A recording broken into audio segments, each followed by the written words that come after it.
You probably use your phone every day to call family members, respond to clients, receive important information, or chat with friends. But there's a very useful feature that many people still completely ignore on Android. This option allows you to automatically record calls directly on your phone. Yes, without installing any complicated apps. And the most interesting part is that this feature is already built into many Android phones, but a huge number of people don't even know where to find it. Yet this option can be very useful in everyday life. For example, it can help you find an address someone gave you during a call, listen again to an important conversation, save professional information, or simply avoid forgetting certain details. But the problem is that many people look for this feature in the wrong phone settings. So, take a few seconds and watch carefully. To get started, open the Phone app on your Android phone. Once the app is open, look at the top right corner of the screen. You'll see the three small dots. Tap on them. A small menu will now appear on the screen.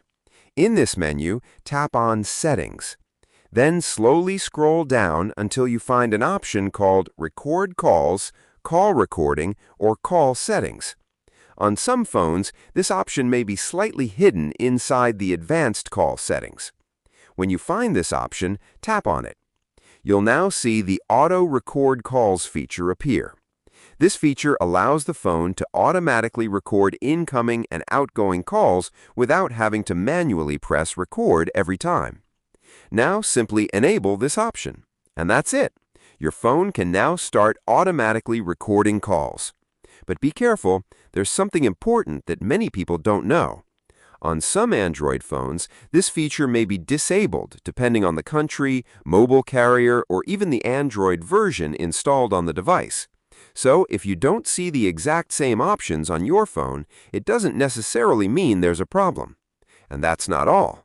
Recorded calls also use storage space on your phone. Over time, the files can become numerous and take up a lot of memory. That's why it's recommended to delete old recordings from time to keep your phone running fast and prevent the storage from filling up too quickly. Some people discover this feature way too late, even though it had already been available on their phone for a long time. For more Android tips, hidden settings, useful advice, and features that many people still don't know about, subscribe right now to the YouTube channel Jackson 100%.